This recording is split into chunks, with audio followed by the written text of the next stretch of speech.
வாழ்வது ஒரு முறை, வாழ்த்தட்டும் தலைமுறை. வள்ளுவர் வாக்கு யூடியூப் சேனல் அன்பு நெஞ்சங்கள் அனைவருக்கும் சிரம் தாழ்ந்த வணக்கங்கள். வாழ்க்கை என்பது வாழ்வதற்காகவா? அல்ல, கொண்டாடுவதற்காக. அப்படிப்பட்ட வாழ்க்கையை முடக்கி போடக்கூடிய தோஷம் ஒன்று இருக்கிறது. அது என்னங்க? அதுதான் முடக்கு தோஷம். சரி, அந்த முடக்கு தோஷம் எதனால வருது? அது ஏன் வருது? அது வாழ்க்கையில என்னென்ன பிரச்சனைகள்லாம் உண்டு பண்ணும்? இதற்கு தீர்வே கிடையாதா? இது குறித்த தெளிவான விளக்கங்களை நமக்காகவே எடுத்துரைப்பதற்காக நம்ம அரங்கிற்கு வருகை தந்திருக்காரு பாரம்பரிய திருவள்ளுவர் குல வம்சத்தில் தோன்றிய பொக்கிஷம், ஆதிகால பரிகார செம்மல், பிரசன்ன ஜோதிட ஞானி டாக்டர் திரு சுபம் மாரிமுத்து ஐயா அவர்கள் இங்கு வருகை தந்திருக்காரு. வாங்க நேர்களே, ஐயாவை சந்திப்போம். வணக்கம் ஐயா. வணக்கங்கம்மா, ரொம்ப நன்றிங்கம்மா. அனைவருக்கும் வணக்கம். பாரம்பரிய திருவள்ளுவர் குல வம்சம், பிரசன்ன ஜோதிடர் சுப மாரிமுத்து, திருப்பூர்லேருந்து இந்த பதிவு உங்களுக்காக. அம்மா ஐயா, வாழ்க்கை அப்படிங்கறதே எல்லாருமே சந்தோஷமா வாழணும், உச்சக்கட்ட பிரம்மாண்ட வெற்றியை எட்டி பிடிக்கணும் அப்படிங்கிற ஒரு ஆசையோட தானங்க ஐயா வாழவே ஆரம்பிக்கிறோம். ஆனா வாழ்க்கையை முடக்கி போடக்கூடிய ஒரு விஷயம் இருக்கு அப்படின்னு சொல்றாங்க. அதுதான் முடக்கு தோஷம்னு எங்களை பயமுறுத்துறாங்க ஐயா.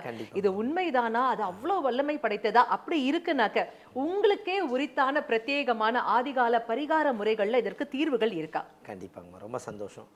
அதாவது முடக்கு தோஷம் அப்படிங்கிறது இன்றைக்கி உலகம் பூரா இதை ஓரளவுக்கு நம்ம கொண்டு வந்ததுனால மக்களுக்கு முடக்கு தோஷம்னா என்னன்னு எல்லாரும் திரும்பி பார்க்குறாங்க. அப்போது நம்ம வாழ்க்கையில் முடக்கு தோஷம் வேறு, முடக்கு வாதம் வேறு. எல்லாம் ஒரு சில பேர் என்னென்னா, ஒரு உடம்பில் வந்து ஒரு பெராலிஸ் ஆயிடுச்சு, அவர் முடங்கி கிடக்கிறாரு அப்படிங்கிறது அல்லங்க. இது ஒன்லி ஜாதக ரீதியாக வரக்கூடியது. முடக்கு தோஷமா ஒரு ஜாதகத்தில் முடக்கு தோஷங்கிறது ஒரு காலக்கணக்குங்க. ஜோதிடத்தில் இருக்கக்கூடிய ரகசியம். அந்த காலத்தில் ராஜாவே முடங்கிடுவார். அப்போ இந்த நாட்டுக்கே ராஜா முடங்கிடுவார்னா அதைய உலகத்துக்கு அவர் தான் வந்து படி இழக்கிறவர், சாப்பாடு போடுறவர்.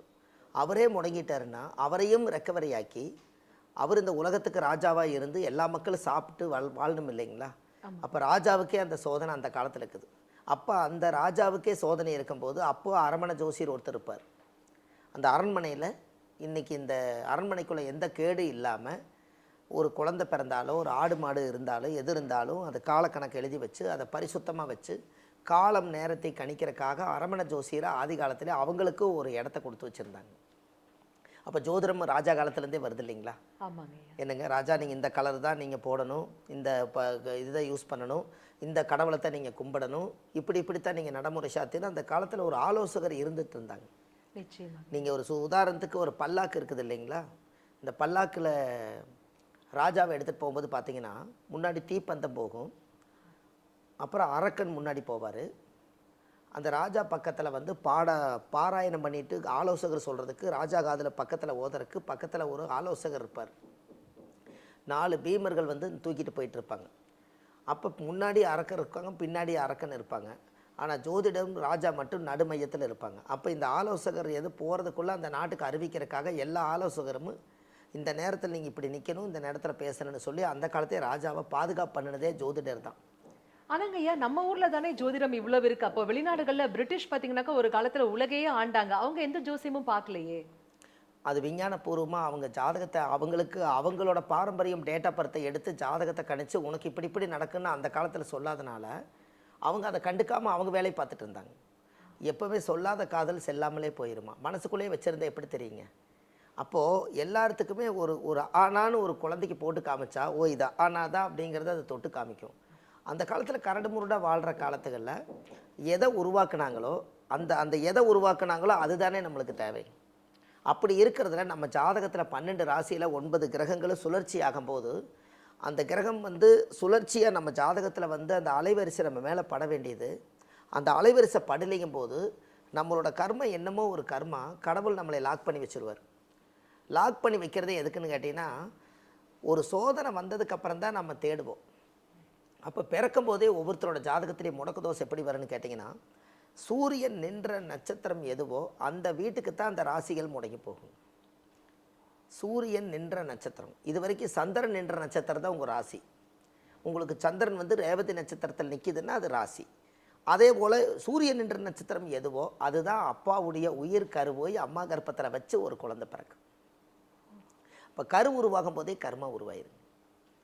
கரு உருவாகும் போதே கர்மா உருவாயுது. இதுதாங்க விஷயம். இந்த ரகசியத்தை முதல்ல நம்ம தெரிஞ்சுக்கிட்டாலே போதுமானது.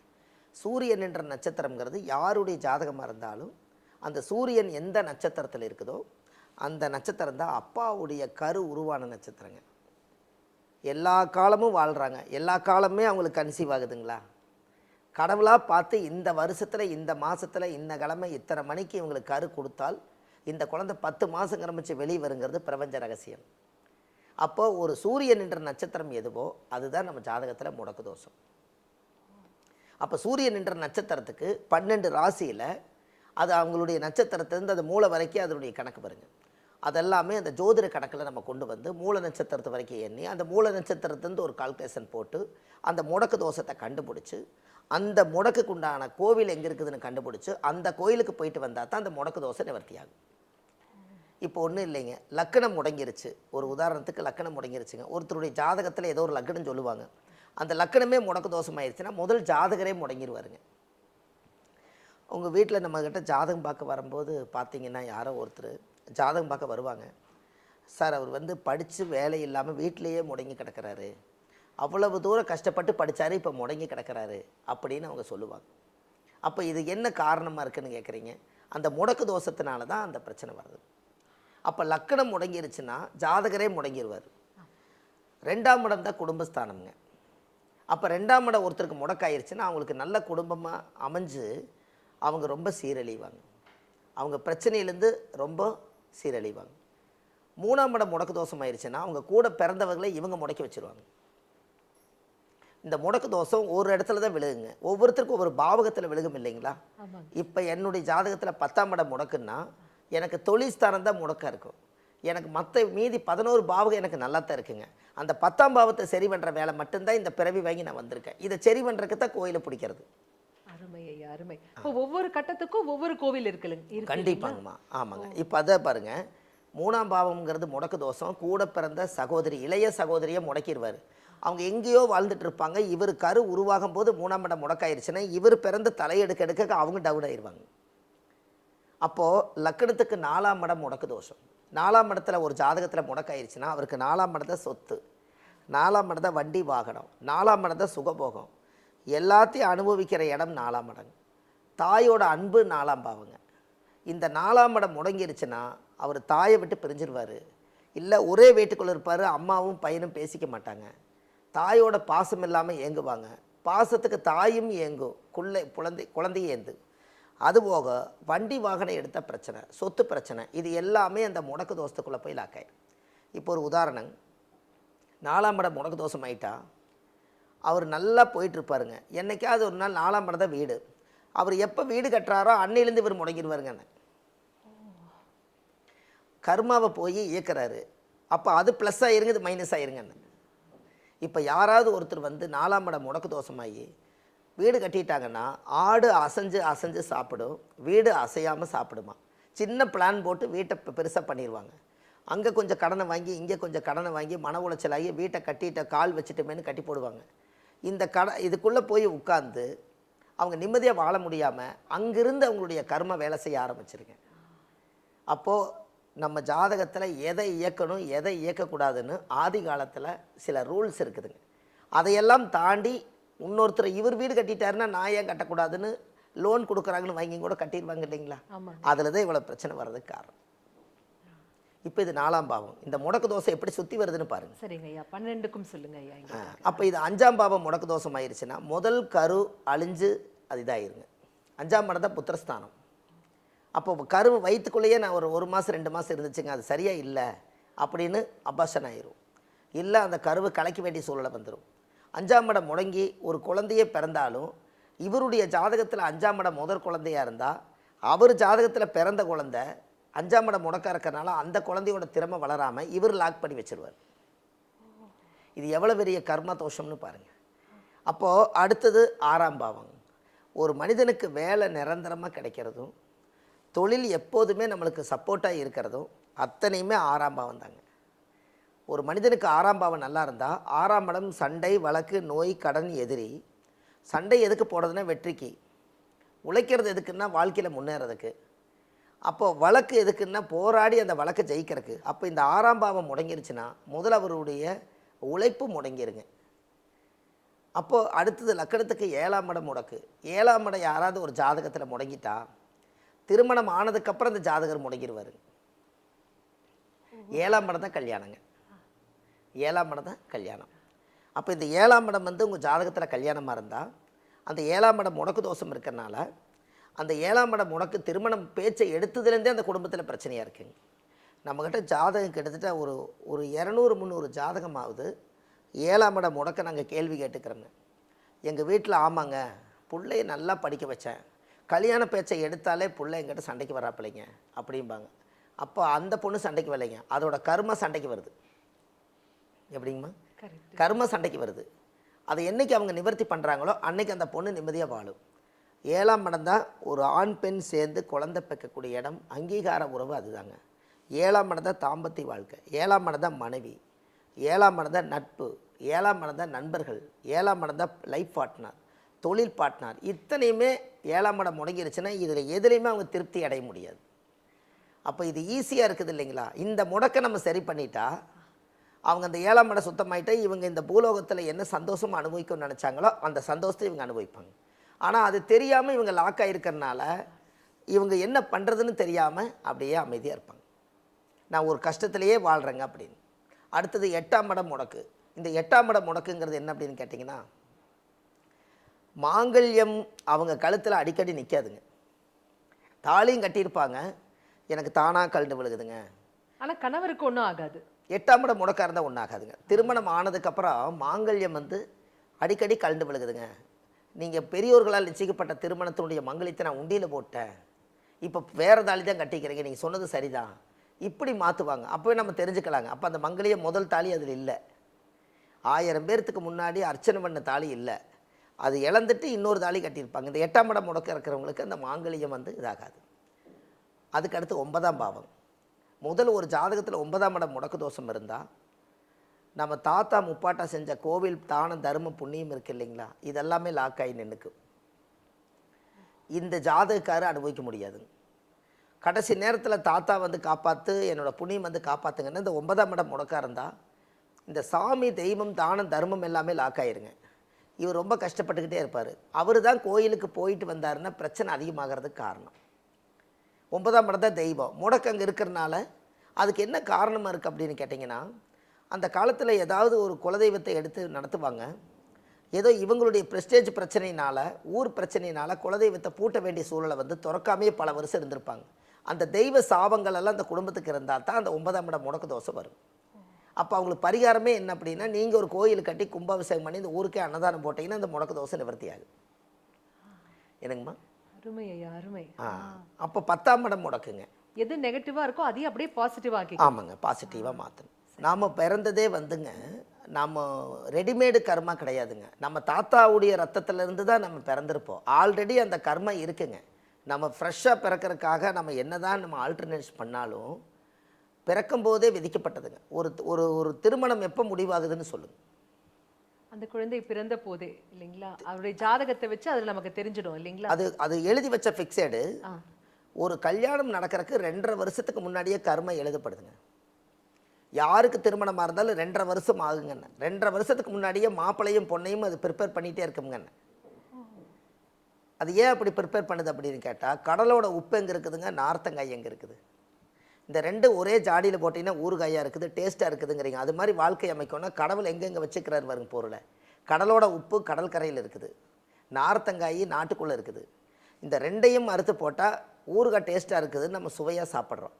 அதே மாதிரி தான் வாழ்க்கை சுவையாக இருந்துச்சுன்னா நம்மளுக்கு தேடல் எதுவும் இருக்காதுங்கிறக்காக அப்போ ஒரு பொருளை ஒரு இடத்துல வச்சுக்கிறத இதை 2.5 வருஷமாய் கொண்டு வந்து அவர் சேர்த்து வருங்கண்ணே. கர்மாகாரகன் யாருங்க? கர்மாகாரகன் சனி. சனி ஒரு ராசியில் எத்தனை நாள் குடியிருப்பாருங்க? 2.5 வருஷம். அந்த 2.5 வருஷங்கிறனால தான் அந்த கர்மாவை முடிவு பண்ணி அவங்கள, கர்மாங்கிறது ஒரு கல்யாணம் தானே, அவங்க இன்னொரு வம்ச விருத்தி பண்ணுறக்காக. அப்போ 2.5 வருஷத்துக்கு முன்னாடியே கர்மாகாரகன் முடிவு பண்ணித்தான் கல்யாணம் ஃபிக்ஸ் ஆகுங்கண்ணே. நம்ம என்ன நினச்சிக்கிறோம், இப்போ ஒருத்தர் சொன்னாங்க, அந்த மாப்பிள்ளை போய் பார்த்தோம், அந்த மாப்பிள்ளை முன்னுக்கு பிடிச்சி போச்சு, ஒரு 3 மாதம் 6 மாதத்துக்குள்ளே பத்திரிக்கை அடைச்சி 6 மாதத்தில் கல்யாணம் முடிஞ்சிச்சு நம்ம நினச்சிக்கிறோங்க. 6 மாதத்துக்குள்ளே நடந்தது வெளிச்சத்துக்கு வந்துருச்சு. ஆனால் அதுக்குள்ளே போய் 2 வருஷமாக சனி அதுக்கோட கர்மாவை ரெடி பண்ணி நம்ம முன்னோர்களோட எல்லாம் டேலி பண்ணி இவங்க 2 பேர்த்தையும் சேர்த்து வைக்கலான்னு சொல்லி கடவுள் பிறக்கும்போது விதிக்கப்பட்டதனுடைய கர்மாவை டேலி பண்ணுறக்காக 2.5 வருஷமாக முடிவு பண்ணித்தான் ஆணும் பெண்ணும் ஒரு மணமேடைக்கு வந்து சேர முடியுங்க. Preparation time. ஆமாங்க. அருமை ஐயா, அருமை. அப்பா எவ்வளோ விஷயங்கள் வாழ்க்கைக்குள்ளே இருக்குல்ல. நம்ம நினச்சிக்கிறோம் நம்ம தான் பண்ணினோம், நாம் இந்த மேட்ரிமோனியில் போய் பார்த்தோம் ஃபிக்ஸ் ஆயிடுச்சு அப்படிலாம் நினச்சிக்கிறோம். ஆனால் அதுக்கு பின்னாடி இவ்வளோ விஷயங்கள் புதைந்து கிடக்கு இல்லைங்களா அப்பா? இப்போ அந்த சனி முடிவு பண்ணி இவருக்கு இந்த பொண்ணை அமைச்சு கொடுக்கலாம். இதை அமைச்சதுக்கு அப்புறமே ஜாதகத்தில் பிரிவின தோஷம், குழந்தைகள் பிறந்ததுக்கு அப்புறம் பிரிவின தோஷம், இதெல்லாம் என்னென்னா அவங்களுடைய முன்னோர்கள் செய்த ஊழ்வினை கர்மானால இங்கே கட்டாகுங்க. அவங்க ஒன்றும் தப்பு சொல்ல முடியாது. பெரியோர்கள் அந்த காலத்தில் என்ன விதைச்சாங்களோ அதை அவங்களே திருப்தியாக நிவர்த்தி பண்ணாமல் விட்டுட்டால் அதனுடைய வாரிசுகளுக்கு இந்த கர்மா போய் சேரும். ஐயா, இங்க எனக்கு ஒரு சந்தேகம். அப்பா தப்பு பண்ணியிருக்காரு, நிறைய நெகட்டிவிட்டி கர்மா வச்சிருக்காருன்னு வச்சுப்போமே, அவங்களுக்கு 2 பிள்ளைங்க பிறக்குது. அப்போ அது ஈக்குவலா 50-50 தானே போகணும். ஆனா ஒரு புள்ள மட்டும் நல்லா இருக்கு, ஒரு புள்ள மட்டும் அடிக்கு மேல அடி வாங்குது. அது எப்படிங்க ஐயா? ஆமாம், இந்த இடத்துல நீங்கள் ஒரு நல்ல கேள்வி கேட்டீங்க. இப்போ நீங்கள் ஒரு ஒரு ஒரு தோட்டத்துக்குள்ளே போங்க, ஒரு தென்னை மரத்தை எடுங்க. ஒரு தென்னை மரத்தில் கொலையாக தேங்காய் தென்னை இளநீ இருக்குது. ஒரு கிணத்துலேருந்து தண்ணி மோட்ரு போட்டால் வந்துடுது. அதுலேருந்து பாஞ்சு அந்த தென்னை மரம் நல்லா பெருசாகி நல்ல இளநீக கொலையாக இருக்குது. அதில் ஒரு 16 இளநீ இருக்குதுன்னு வச்சுக்கோங்க ஒரு கொலையில். அதை போய் நீங்கள் கட் பண்ணி அதை கீழே இறக்கி கொண்டு வரீங்க. இது தாய் மரம் தென்னை மரம் தான் இல்லைங்களா? பிள்ளைகள் இளநீ, அப்படி வச்சுக்கலாம். இது தாய் மரம்ங்கிறது தென்னை மரம், தாயோட பிள்ளை தான் தென்னம்பிள்ளை. அதானுங்க? அது மாற்றம் இல்லை. 1 யூஸ் டம்ளரை 16 டம்ளரை வெறும் காலி டம்ளரை வைங்க. எல்லா இளநீயும் கட் பண்ணி ஒரு டம்ளர்லேயும் 1 யூஸ் டம்ளரில் ஊற்றுங்க.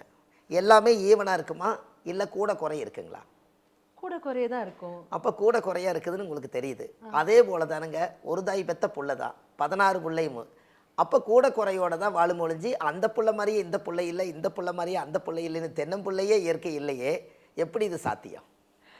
அருமை ஐயா, அருமை அருமை இல்லைங்களா?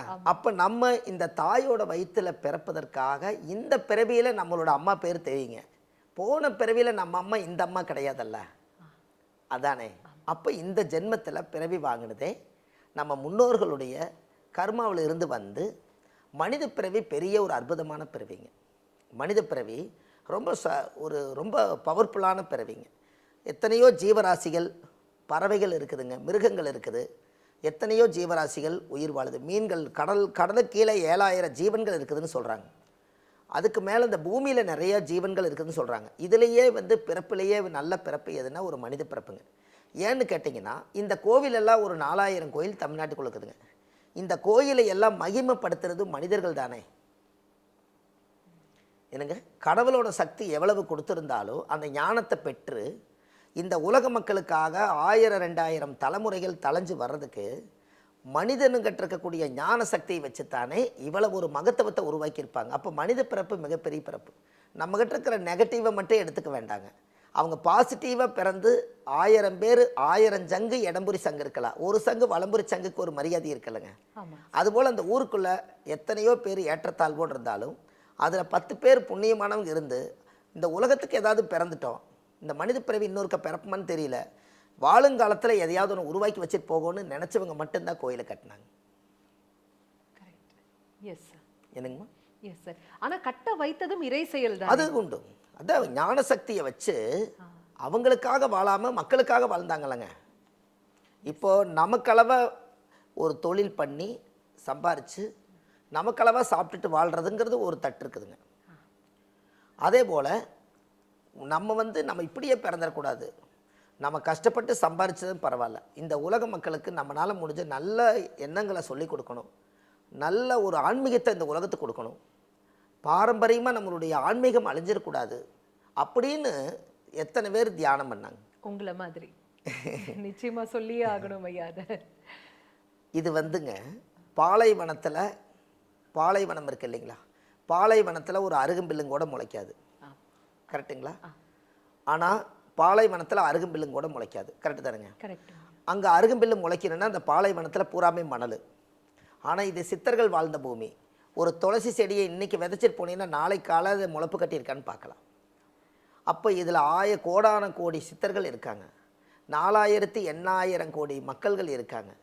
இத்தனை சித்தர்கள் வாழ்ந்து இந்த உலகத்தோட அளவுக்குள்ள அத்தனை பேரும் ஒரு இடத்துல தவம் பண்ணி இந்த தமிழ்நாட்டுக்குள்ளே வாழக்கூடிய அத்தனை குழந்தைகளுக்கும் சித்தர்களோட ஆசீர்வாதத்தில் தான் அத்தனை பேரும் பிறந்திருக்காங்க.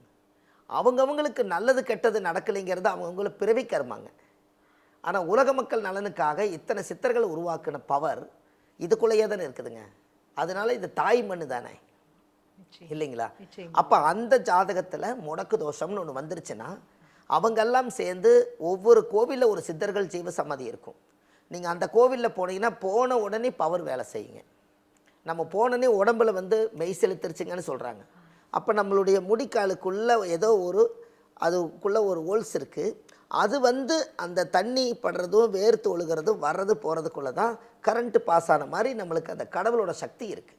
இது விஞ்ஞானபூர்வமாக இருக்கிறனால தான் அந்த காலத்தில் ஆண்கள் எல்லாருமே சட்டையை கழட்டிட்டு கோயிலுக்குள்ளே போய் சாமி கும்பிட்டுவாங்கன்னு சொன்னாங்க.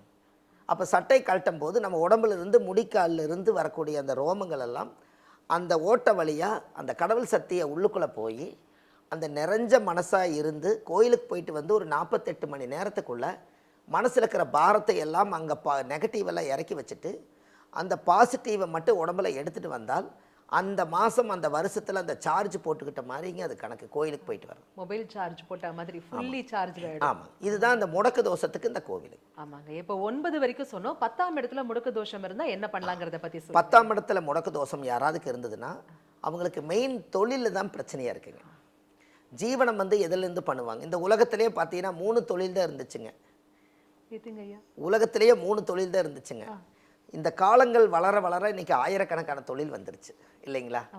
இந்த 3 தொழில் என்னென்ன தொழில் கேட்டிங்கன்னா, நம்மளுடைய உடல் மானத்தை மறைக்கிறதுக்காக துணி நெசவு நெஞ்சு அந்த துணியை உருவாக்கி அதில் ஒரு சாயம் போட்டு நம்ம உடம்புக்கு கட்டிக்கிட்டோம். அது நெசவு தொழில் ஒன்று இருந்ததுங்க. இந்த வயிற்றுக்கு பசிச்சதுன்னா மண்பானை செஞ்சு அதில் சமைச்சு சாப்பாடு செஞ்சு சாப்பிட்டு நிம்மதியாக தூங்கி எந்திரிச்சோம். என்னங்கம்மா? கரெக்டுங்க. அதானுங்க. இந்த மண்பானையில் சமைக்கிறதுக்கு நெல் அரிசி எல்லாம் வேணும் இல்லைங்களா? அதனால விவசாயம் முதல் தொழிலாக இருந்துச்சுங்க. இந்த 3 தொழில் தாங்க இந்த உலகத்தில் இருந்துச்சு. இன்னைக்கு 3000 கோடி தொழில் இன்னைக்கு உருவாயிருச்சு. அப்போ வளர்ச்சி தான் நம்ம நாட்டுக்கு. அதில் மாற்றம் அசுர வளர்ச்சின்னு சொல்லலாம்.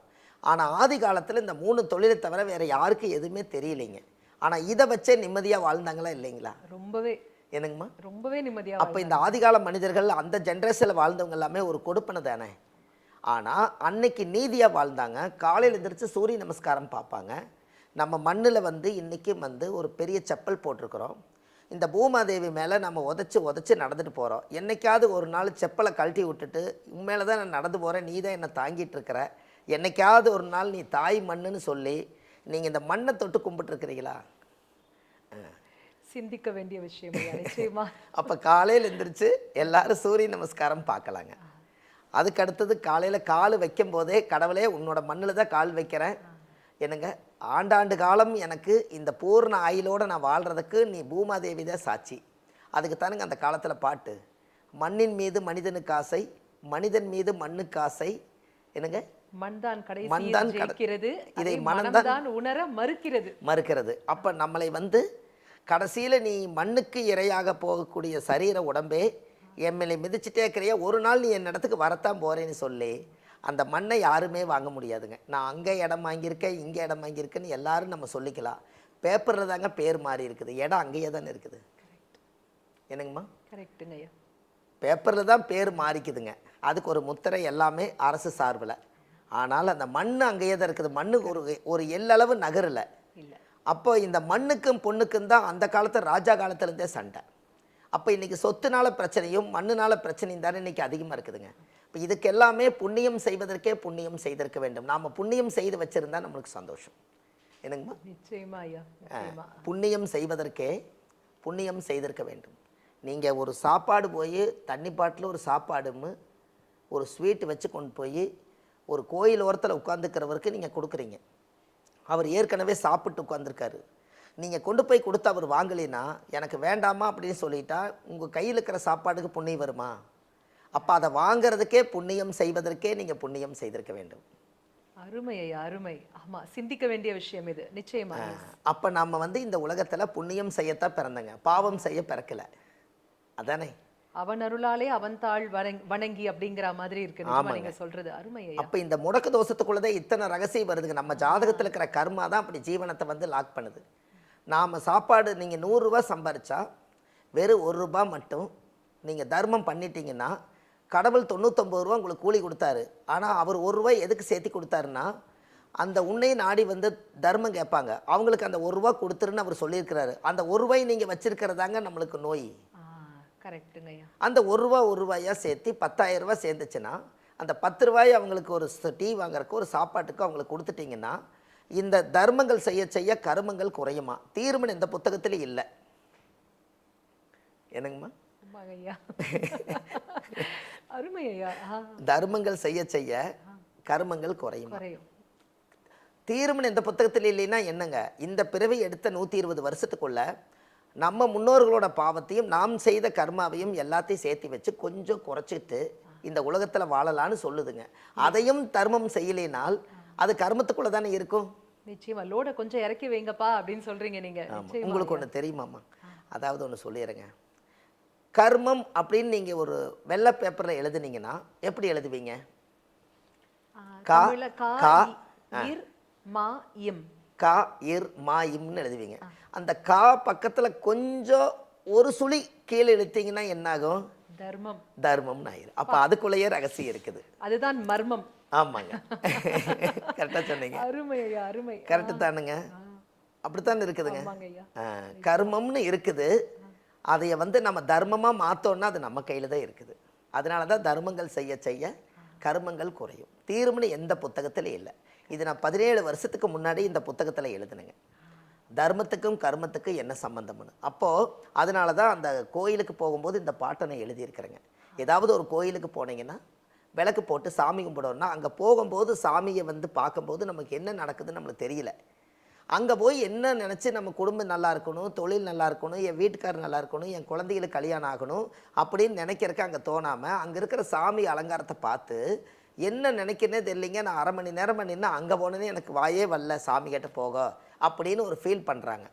அப்போ நீங்கள் என்ன பண்ணலான்னா என்ட்ரன்ஸ்லேயே விளக்கு போடுவாங்க இல்லைங்களா, அங்கேயே நீங்கள் ஒரு மூல மந்திரத்தை எழுதுங்கன்னு இந்த பின்னாடி நான் எழுதியிருக்கேங்க. பின்னாடி என்ன எழுதியிருக்கிறேன்னா, முற்பிறவியில் செய்த பாவங்கள் எப்பிறவிக்கும் தொடராமல் இருக்க இப்பிறவிலேயே என் தந்தை வழியில் வந்த கர்மாவினைகளும் என் தாய் வழியில் வந்த கர்மாவினைகளும் தாயுடைய கர்ப்பத்திலிருந்து நான் இந்த பூமிக்கு கொண்டு வந்த கர்மாவினைகளும் இன்றோடு நிவர்த்தி ஆகட்டுன்னு விளக்கு போடுங்கன்னு எழுதியிருக்கேன். எல்லா பிரச்சனைக்கும் ஒரு ஃபுல் ஸ்டாப் நீங்க அங்கேயே வச்சிட்டீங்க. ஆமாங்க, எல்லாம் முற்பிறவி இப்பிறவி எப்பிறவி எல்லாம் முடிஞ்சதுங்களா. அப்போ நாம் இந்த பிறவியில் தீபம் போட்டுட்டோம், அடுத்த பிறவிக்கு இந்த கஷ்டத்தை தொடர்ந்து கொண்டு வர வேண்டான்னு கடவுளுக்காக எழுதுனதுங்க. இன்றைக்கி பாருங்கள், எல்லாரும் இந்த உலகத்தில் இந்த யூடியூப்பில் சொன்னதுக்கப்புறம் நிறைய பேர் இதை சொல்லி இந்த மந்திரங்களே நல்லா இருக்குதுன்னு விளக்கு ஏற்றுறாங்க. என்னங்க? அதாவது 4 வேதங்கள் சொல்வாங்க, ரிக் யஜுர் சாம அதர்வனன்னு. அதற்கு அடுத்தாற்படியாக 5வது வேதமாக பஞ்சம வேதம் நாட்டிய வேதம் சொல்வாங்க. இது 6வது வேதமாவே நாங்க எடுத்துக்கிறோம் ஐயா. ஏன்னா அவ்வளவு பொக்கிஷங்கள் உள்ளடக்கிய ஒரு மிகப்பெரிய பெட்டகம் அப்படின்னே சொல்லணும். அதை எங்களுக்காகவே கொடுத்தமைக்கு உங்களுக்கு தான் சிறந்தாழ்ந்த நன்றிகள் சொல்லணும் ஐயா. அற்புதமான விளக்கங்கள் எங்களுக்காகவே பகிர்ந்துட்டீங்க. அருமை ஐயா. 10ஆம் பாவம் வரைக்கும் முடக்கு தோஷம் இருந்தா என்னென்ன மாதிரியான கஷ்டங்கள்லாம் நாங்க வந்து ஃபேஸ் பண்ண வேண்டி இருக்கும் அப்படின்னு சொன்னீங்க ஐயா. 11, 12 அந்த இரண்டிற்கும் நீங்க விளக்கங்கள் கொடுங்க. ரைட்டுங்கம்மா. 11ஆம் பாவம் என்பதுங்க இந்த உலகத்திலேயே மனநிறைவ திருப்தியாக வாழ்கிற இடம் 12ங்க 11ங்க. ஆமாம், 11ஆம் பாவம் திருப்தியாக வாழ்கிற இடம். எனக்கு போதும்னு நீங்கள் சாப்பாடை மட்டும் சொல்கிறீங்க இல்லையா, வாழ்க்கையும் போதும்னு நம்ம நினைக்கிறோம் இல்லைங்க, முடியலையே. அதுதாங்கம்மா, வாழ்க்கையும் போதும், இந்த வீடு போதும், எனக்கு இந்த பணம் போதும், நான் இந்த பிறந்தது போதும், என்னங்க என்னுடைய அக்கா தங்கச்சிகளோட பாசம் போதும், என் அண்ணன் தம்பிகளோட உறவுகள் போதும், அப்பா சேர்த்து வச்ச சொத்து போதும், எல்லாம் போதும் போதும்னு சொன்னால் தேடல் கம்மி. போதும் என்ற மனம் குறைவாக இருந்தால் மட்டும்தான் தேடல் அதிகம் இல்லைங்களா. அது வந்து ஜாதக கட்டத்தில் 12ஆம் இடம் வந்துங்க, அந்த வந்து திருப்தி அடையக்கூடிய இடம் 11. அந்த 11ஆம் பாவம் வந்து ஒரு ஜாதகத்தில் முடங்கிருச்சுன்னா அவர் எத்தனை கோடி சொத்து இருந்தாலும் திருப்தி இல்லாத வாழ்க்கை வாழ்வார். அழகான மனைவி, அன்பான குழந்தைகள், கூட பிறந்த பாசமுள்ள சகோதரர்கள், அரண்மனை மாதிரி வீடு, எதிர்ந்து அவர் திருப்தி இல்லைன்னா நீங்க என்ன பண்ணுவீங்க? இருக்கு ஆனா இல்ல அப்படின்னு சொல்ற மாதிரி இருக்கு. இருக்குது, அனுபவிக்க முடியாமையும் கூட போகலாம்.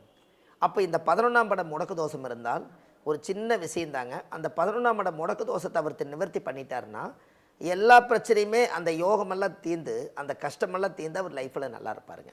அப்போ 11 என்பது லாபஸ்தானம்ங்க. ஒரு மனிதர் தொழில் பண்ணுறாரு, எதற்காக பண்ணுறாருங்க? லாபம் வேணுங்கிறதுக்காகத்தானே பண்ணுறாரு. அந்த லாபம் இல்லைன்னா பண்ண முடியாது இல்லைங்களா? அப்போது லாபம் வந்து ஒரு மனிதருக்கு, இன்னைக்கு காலையில் எந்திரிச்சு நான் வந்து ஒரு தொழிலுக்காக கதவை ஓப்பன் பண்ணேன், உட்கார்ந்தேன், இன்றைக்கி கொள்முதல் இவ்வளோ வந்துச்சு, லாபம் எனக்கு இன்றைக்கி 2000 ரூபாய் வந்திருக்குது அப்படின்னு சொன்னால், ஓ பரவாயில்லேன்னு மனசு திருப்தி அடையுங்க. அது கடைவிரித்தேன் கொள்வார் இல்லைன்னு வந்துச்சுன்னா பிரச்சனை தானுங்க. அதனால் இப்போ என்ன போச்சுன்னா, அந்த 11ஆம் இடம் முடக்கு தோஷத்தை கண்டுபிடிக்கணும். ஒவ்வொருத்தரோட ஜாதகத்துலேயும் இந்த பிரச்சனை ரொம்ப நாளாக இருக்குது. அதனால் இதை நிவர்த்தி பண்ணணும். அதுக்கு அடுத்தபடியாக 12ங்க. இந்த 12ஆம் இடம்ங்கிறது என்னென்னு கேட்டிங்கன்னா, கட்டில் சுகம், நிம்மதியான தூக்கம், இந்த ரெண்டும் வந்து 12ங்க. கட்டந்தரையில் துண்டு விரித்து தூங்கும் போதும் கூட கனவு வராமையும் கூட நிம்மதியாக தூங்கின காலம் ஒரு காலத்தில் உண்டு. இப்போ கனவு மட்டுமே இருக்குதுங்க, நினைவாகலை. ஆனால் கட்டளை படுத்து தூக்கம் இல்லைங்க, ஏசி ஓடிட்டு இருக்குதுன்னு ஒரு சில குடும்பத்தில் சொல்லுவாங்க. அப்போது 12ஆம் இடம் வந்து யாராவது ஒரு ஜாதகத்தில் முடங்கிருச்சுன்னா அவங்க வீட்டில் வைத்தியம் பார்த்தே வாழ்க்கையில் நிம்மதி எல்லாம் போயிடுவாங்க. 12 தான் வைத்தியங்க. கட்டிலில் தூங்குனாங்கன்னா தூக்கம் வராது.